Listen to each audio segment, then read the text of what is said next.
Hi, welcome to Audrey Meyer Profile Talk, the new foil media by Watersport Media Total SAP.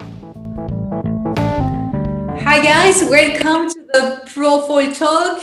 And today the new guest is Fiona Wylde. I'm super excited to connect with Fiona. We have met a couple of years ago here in the Dominican Republic at the Master of the Ocean, and you won the female event. So I'm super stoked to reconnect with you, Fiona. How are you doing today? I'm doing super good. It's so nice to see you, and especially, with everything going on in the world, to be able to see you again, have a conversation and hang out for a bit is really cool. I miss surfing with you, especially in the DR. We had so much fun there, but Zoom will have to do for now. Yeah, and you're right now in Baja, Mexico, right? Yeah.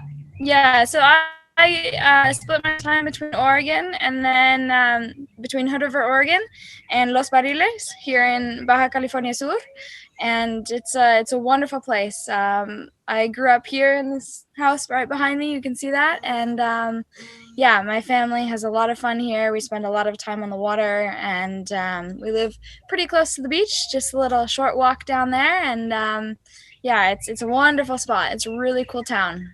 Awesome. So Fiona, I know you're an amazing woman. I would just want to share that with the world. You're a sub world champion. You're also a professional champion, and you're training for the Olympic. Can you tell us a little more about what's going on in Fiona's life right now?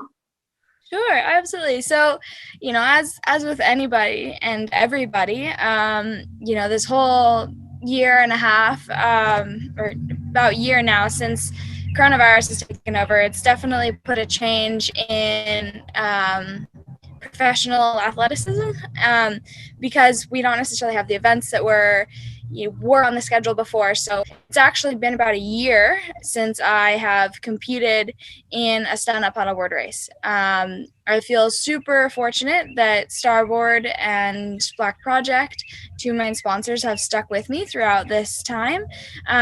And so I'm still training and really, really hoping that we're going to be racing stand-up paddling here shortly. Looking forward into the spring and the summer. So that's kind of fingers crossed for that.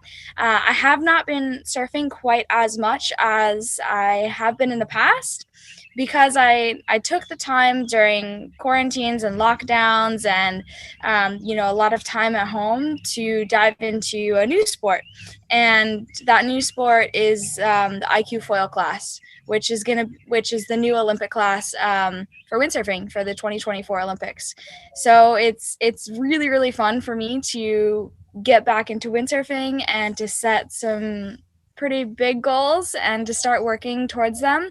I mean, it's a long, long, long road ahead, and I have a lot to learn, but it is just wonderful, like learning new things about foiling, learning new things about being on the water, different approaches, more sailing tactics. All of those things are just so cool. And so for me, it's been really fun to mix the two of stand-up paddle race training and then windsurf race training and windsurf foiling and all this stuff. So it's that's been keeping me busy.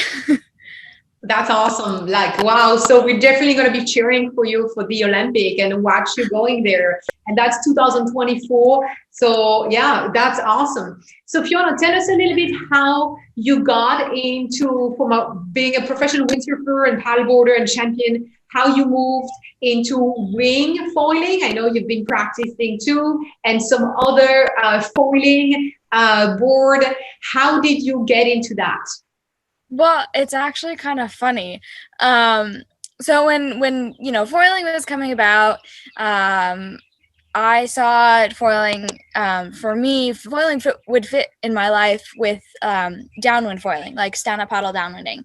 I thought that would just be incredible. You get to downwind a super small, short board, you get to connect these bumps super fast, and you get to go really fast as well. That's the other thing too, is, the downwind runs that I would do in Oregon that, on a good day would be an hour. You could do them in like 40 minutes, which is kind of crazy. So it just, for me, with everything, I love to experience the water in different forms and with different equipment. And So when foiling was coming about, I was like, okay, like here's the next new thing. Like, let's go for it. Let's try it. So I actually got into foiling with stand-up paddle downwind foiling, and then also with windsurfing. I thought that, that would be a really good way for me to learn how to feel the foil and whatnot, because I was comfortable, being on my windsurfer. So that's kind of how I got into it. And then the whole winging thing came about. And to be completely honest, I was kind of like, all right, that's a weird thing. I don't need to do that. That's kind of silly. And my dad got into it. And my dad started having an absolute blast and making it look super, super fun. So I was like, okay, I need to try this. So I was like, Dad, can I borrow your stuff?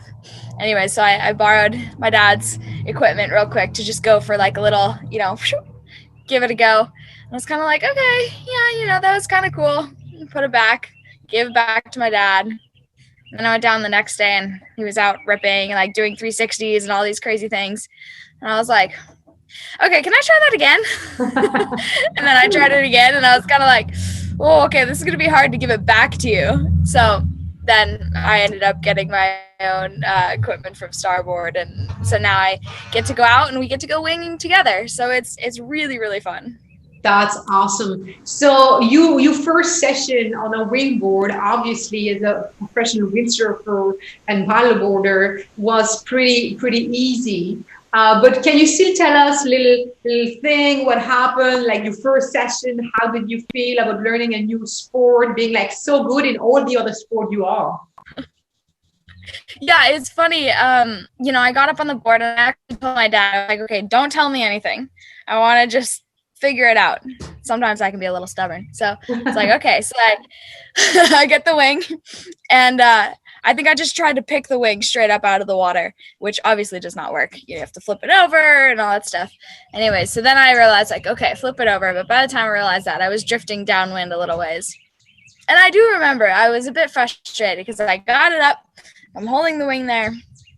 And then I was trying to pump the foil and was kind of on the foil. And I was like, okay, this is good. And I was cruising, but I wasn't really going upwind. And then I turn around and I'm like, oh, no, because here it's port tack when you go out, which is awesome for, a regular surf stance. And then you turn around and you either have to switch your feet or you have to ride toe side. And I was like, oh, and then you have the wing and like everything was just a bit backwards. And it was, whew. So then I kind of came in a little bit further down the beach. And then I was like, okay, Dad, like, give me a few pointers. And so he gave me a few pointers about, how to place the wing, how to keep toe side, or if you want to switch and all that.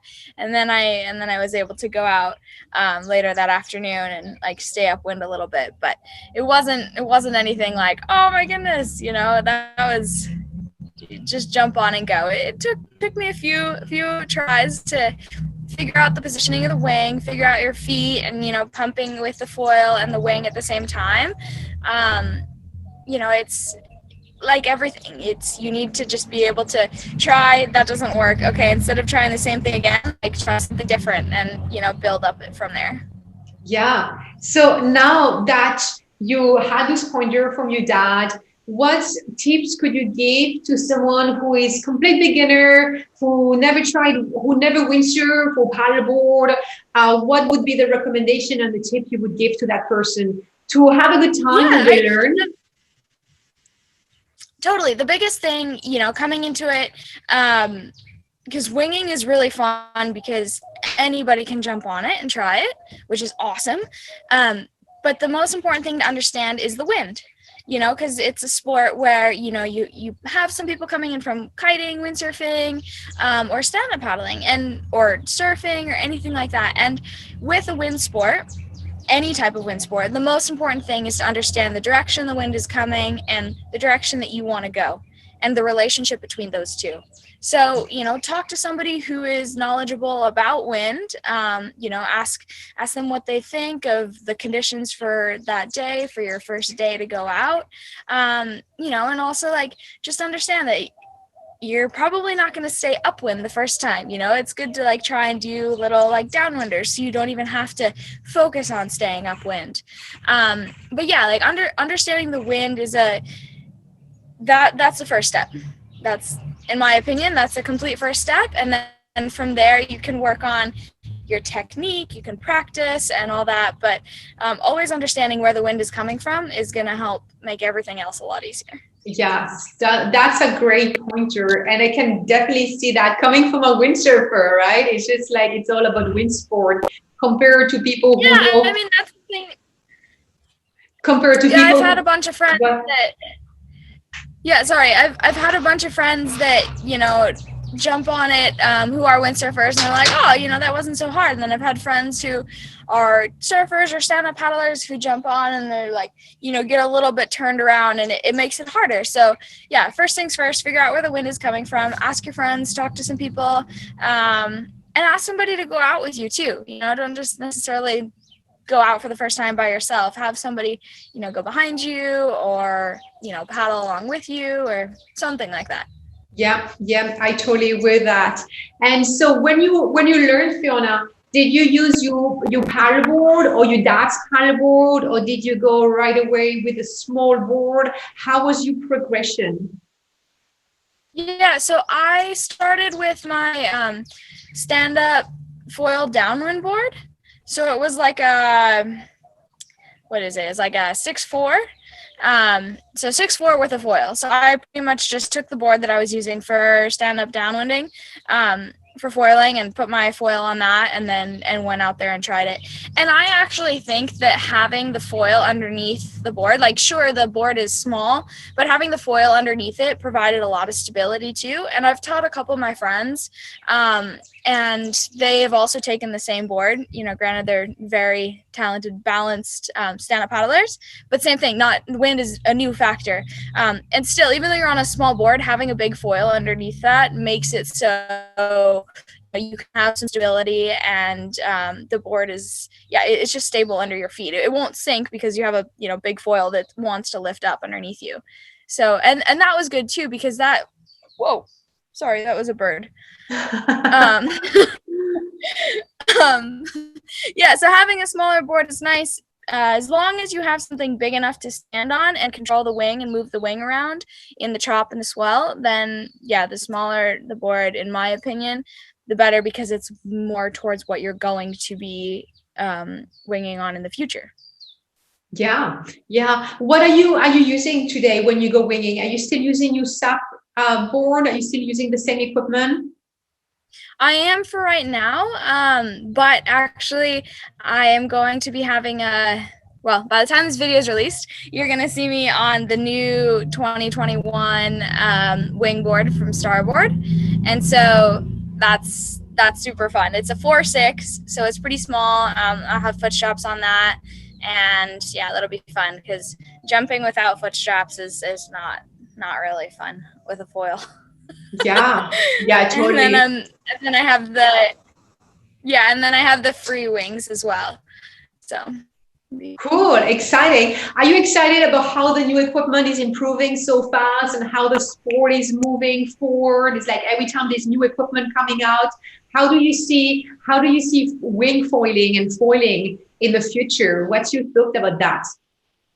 It's incredible. I mean, things are progressing so quickly, you know, like my stand-up foil board that I have had for a year now. You know, I see some of the new boards, and like, I can't wait to get on my new wing board, because in a way, like my stand-up board, even though it's only like a year, 14 months old, it feels almost obsolete, because not only is the sport progressing, but we are all progressing, you know, collectively so quickly.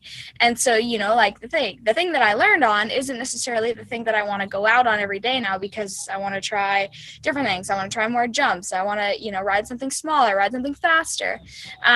It's incredible. And I think that's happening across all foiling sports right now, whether it be, I mean, the stuff that people are doing, windsurf, foiling, like freestyle stuff is just crazy. You know, the racing is getting so fast and so critical and technical. You know, that's one of the things with the IQ foil stuff that I've been working on, and a lot of, you know, I know everybody else has been working on too, is just fine tuning all these little details. I mean, we have like different mast rake angle. We have so many different shims to put on our tail wings, and we have all these different like minute differences that we're adjusting just to get a little bit more angle or just to get a little bit more speed. And that's what's so fun about foiling in general.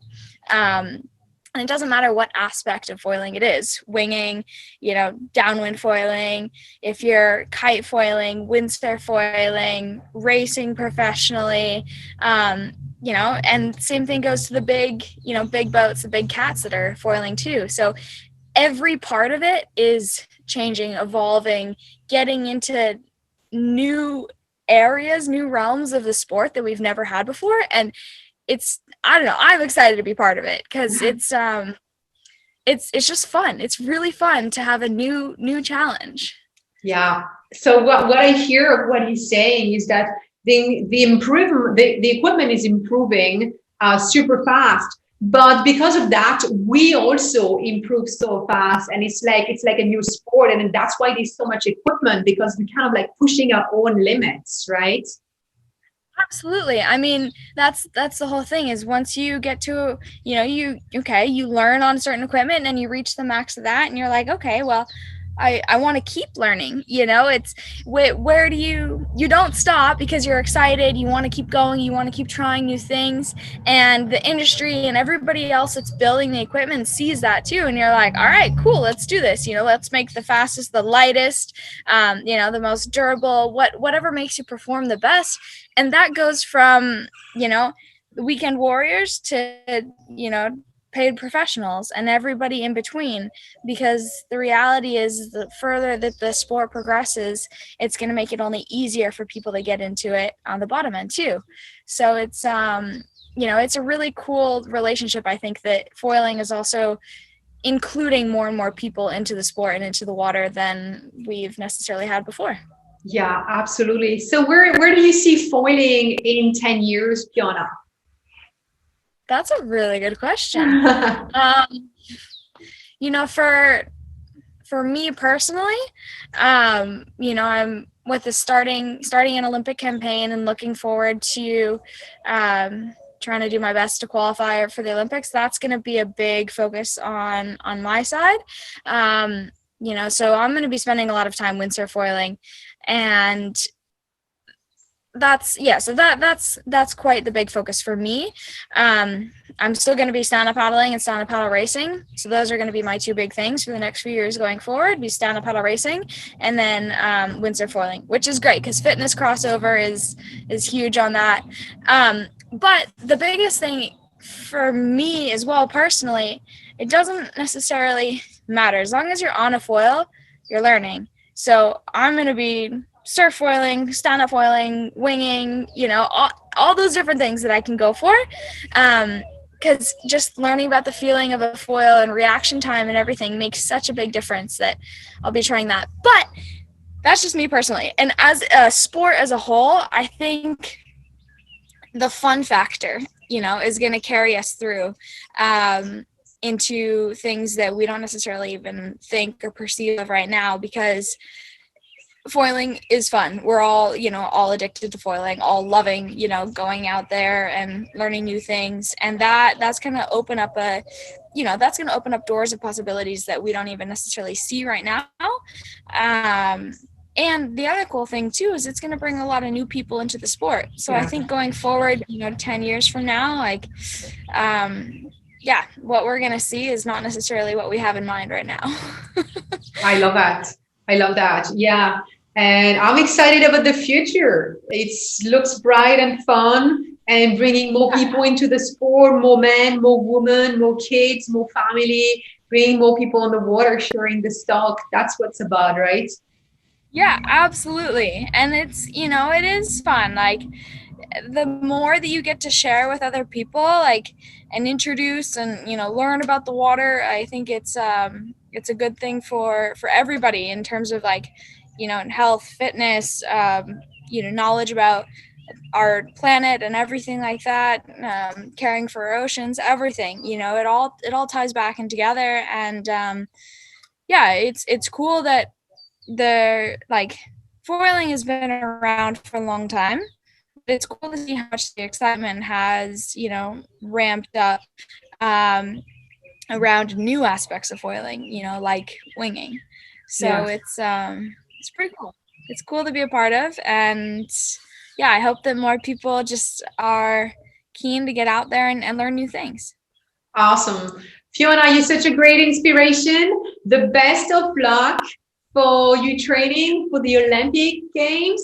I hope to see you in Cabaret again and to share some waves together. Thank you so much for your time and for your information and for your great energy. Thank you so much. It's it's a pleasure to see you, and yeah, to everybody out there, just have fun, something new, grab a buddy, and yeah, just go have some fun on the water. Cool. Fiona, talk to you soon and see you guys soon for our next podcast. Bye. Thank you guys for watching. See you soon on our next Pro Foil Talk with a new guest. Enjoy the ocean.